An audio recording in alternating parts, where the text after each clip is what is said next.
إن الحمد لله نحمده ونستغفره ونستعينه ونستهديه ونؤمن به ونتوكل عليه ونعوذ بالله من شرور أنفسنا ومن سيئات أعمالنا من يهده الله فهو المهتد ومن يضلل فلن تجد له وليا مرشدا ونشهد أن لا إله إلا الله وحده لا شريك له ونشهد أن محمدا عبده ورسوله وصفيه من خلقه وخليله اللهم صل وسلم وبارك على سيدنا وحبيبنا محمد وعلى آله وصحبه ومن والاه عباد الله أوصيكم ونفسي المقصرة أولا بتقوى الله فاتقوا الله حق تقاته ولا تموتن إلا وأنتم مسلمون ثم أما بعد.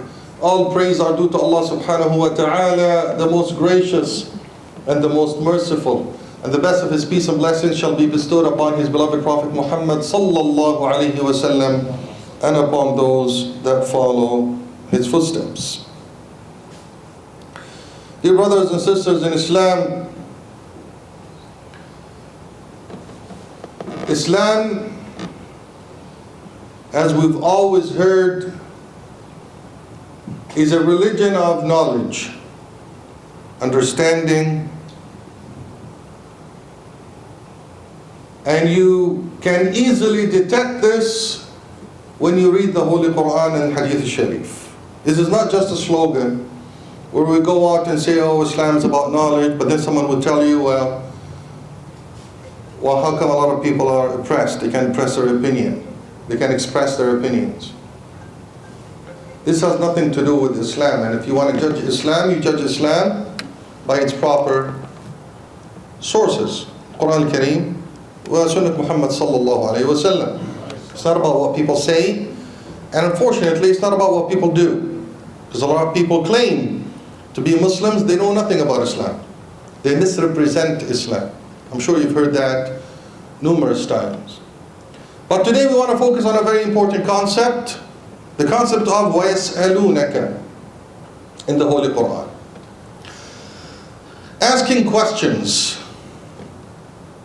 Especially that we all know that we live in a society that actually encourages challenging ideas and asking questions. This is how our children are raised in schools. This is how they're raised by, or this is what they see in the media and the popular culture, is challenge everything. Ask about everything. Many of us feel uncomfortable about children asking questions. In this khutbah, inshallah, we'll talk about that concept in the Holy Quran. At the end of it, we'll talk about, inshallah, how to deal with such questions, especially when they become sensitive or tough questions. The word يَسْأَلُونَكَ, they ask you, is mentioned in the Holy Quran 15 times, in 13 ayahs, and 14 out of 15 Allah subhanahu wa ta'ala said قُلْ يَسْأَلُونَكَ قُلْ يَسْأَلُونَكَ عَنِ الْأَهِلَّةِ قُلْ هِيَ مَوَاقِيتُ لِلنَّاسِ وَالْحَجِّ يَسْأَلُونَكَ مَاذَا يُنْفِقُونَ قُلْ مَا أَنْفَقْتُمْ يَسْأَلُونَكَ عَنِ الشَّهْرِ الْحَرَامِ قِتَالٍ فِيهِ قُلْ قِتَالٌ فِيهِ كَبِيرٌ. The principle is right there, done, clear, evident. حجة واضحة بينة. يسألونك قل. Allah subhanahu wa ta'ala is telling Muhammad sallallahu alayhi wa sallam, the messenger of this great revelation, they are asking you. And he didn't say, by the way, they will or they have asked you. Because normally, when the Quran is revealed, is revealed as an answer to a question that's been asked. So they would go to Rasulullah to challenge him. Now some questions come from non-Muslims to challenge him, people of the book, and some questions will come from Muslims inquiring about their religion, legitimate questions.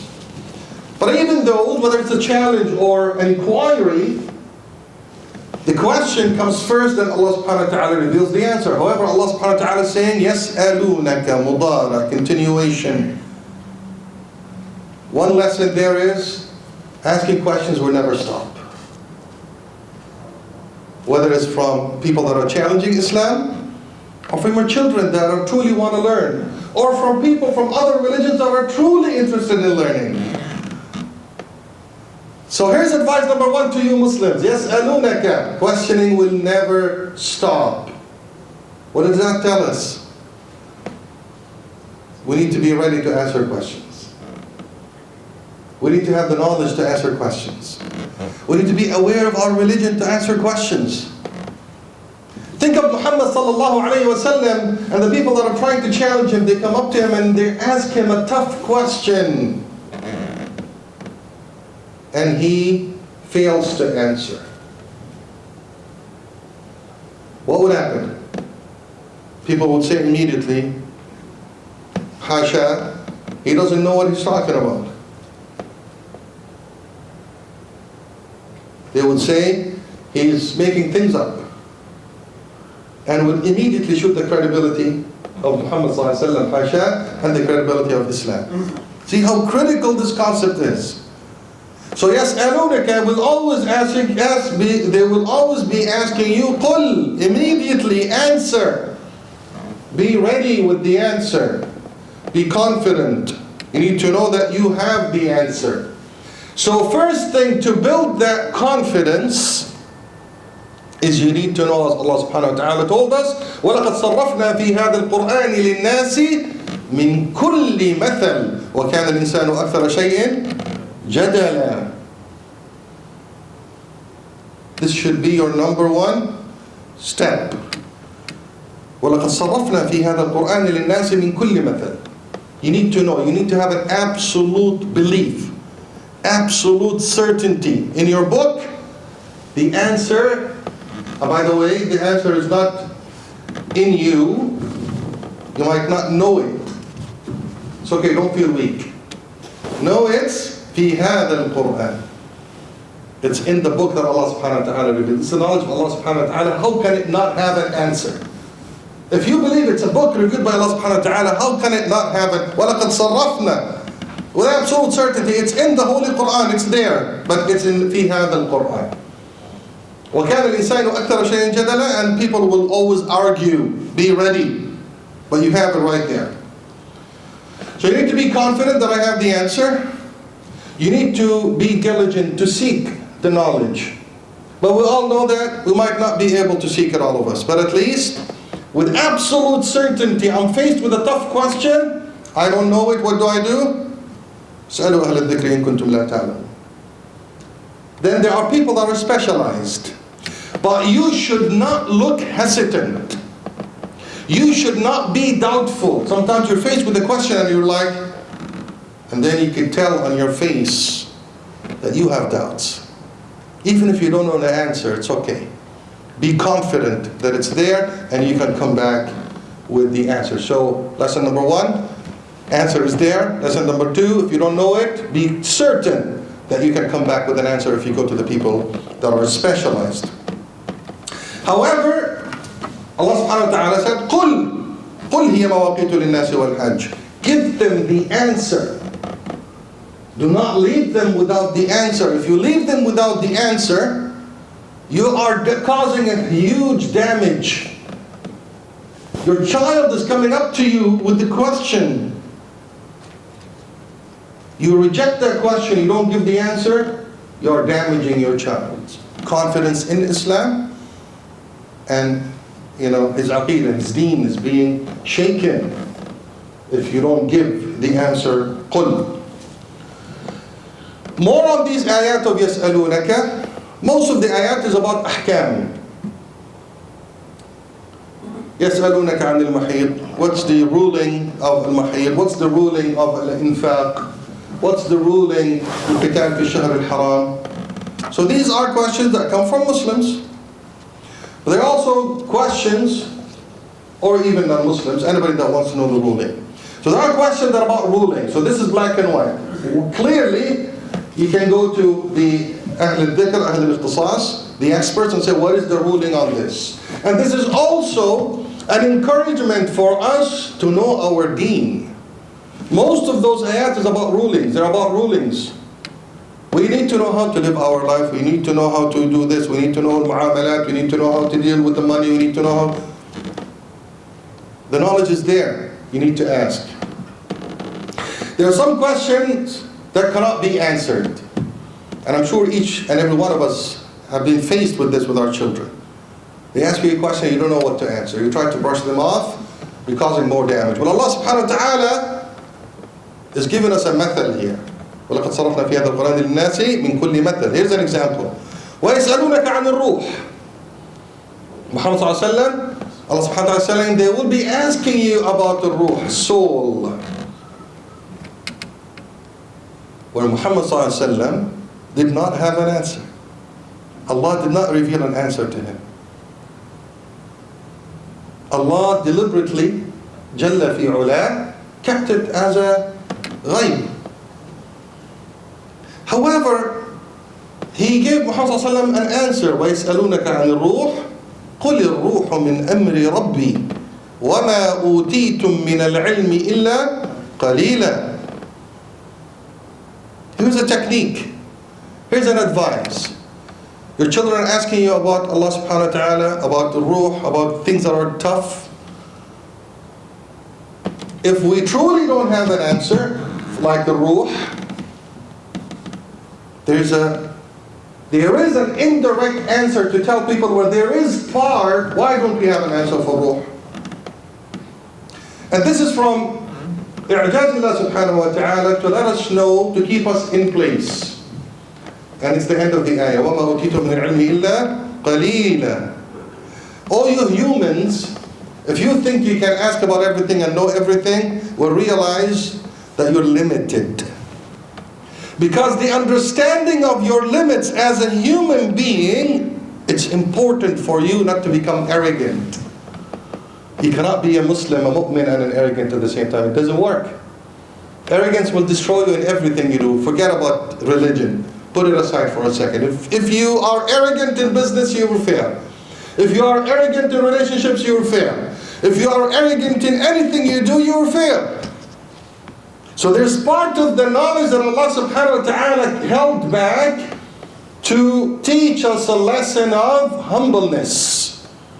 يَسْأَلُونَكَ عَنِ الرُّوحِ قُلِ الرُّوحُ مِنْ أَمْرِ رَبِّي. Ruh, the soul, is in Allah subhanahu wa ta'ala's order and knowledge. And don't feel shy to say this. Muhammad sallallahu alayhi wa sallam said it. Don't be shy to say, ulama say, مَنْ قَالَ لَا أَعْلَمْ فَقَدْ أَفْتَى. If you say, I don't know, you give a fatwa. Don't be shy to say, I don't know, or don't be shy to say we don't have an answer. However, don't say we don't have an answer because we don't know, and don't make it look, well, here's the catch. If you just say we don't know, you're showing weakness. You're showing shortage. And Islam, غني عن النقيصة. There's no shortage in Islam. Because Allah subhanahu wa ta'ala said, وَلَقَدْ صَرَّفْنَا فِي هَذَا الْقُرْآنِ مِنْ كُلِّ مَثَلٍ. So there's no shortage in Islam. If there's no answer, there's a reason why there's no answer. So there might not be a clear, direct answer, there's a reason.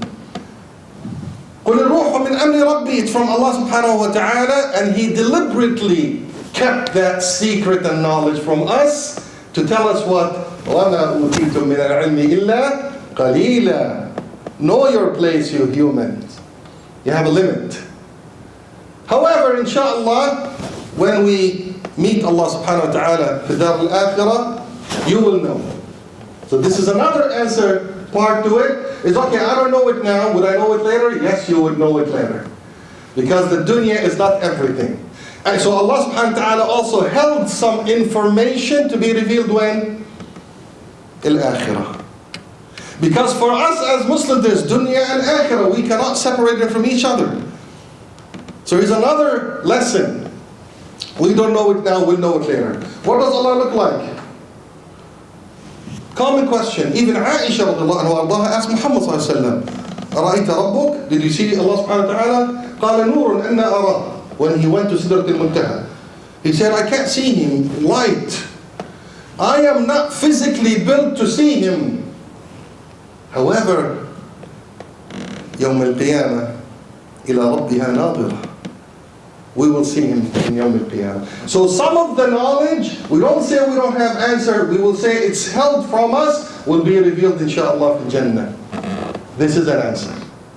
So these are the questions, and the last part of the questions, and top of the questions are stories. وَيَسْأَلُونَكَ عَنْ ذِي الْقَرْنَيْنِ قُلْ سَأَتْلُو عَلَيْكُمْ مِنْهُ ذِكْرًا.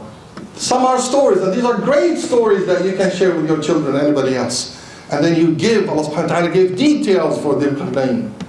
Don't hold back the information. If it's there, give it. If it's not there, it's either in the akhirah or say that it's held for a reason. أقول قولي هذا وأستغفر الله ولكم فاستغفروه فيا فوز المستغفرين. الصلاة والسلام على رسول الله. And we end, my dear brothers and sisters, on this topic, which is a very, very important topic. As we said, our children are trained to challenge everything. And if they come up to you and you don't have an answer, or you look wobbly, or you look hesitant, you're causing damage. If you don't know it, say I'll come back with the answer, but the answer is absolutely there. Could be in dunya, could be in akhirah, but we have an answer. So, when children ask questions, we need to know something really important, especially for the very young ones. There are two types of questions. First one is an inquiry, inquisitive question. They just want to explore. They're not really thinking of the logic behind it. Sometimes they're way too young, but they're just asking, Baba, what is this? Mama, what is that? Two, and most of the children's questions, they're emotional questions. They've been hurt by somebody. They felt left behind when they're with a group of friends from other religions. They were talking about something and they felt left out, so they want to know. So it's either just an inquiry with no logic because they're being inquisitive, or it's emotional. Most of their questions up to a certain age, they're from that type of question. So here's an advice. If they come at a very young age and ask you a question, first of all, don't panic.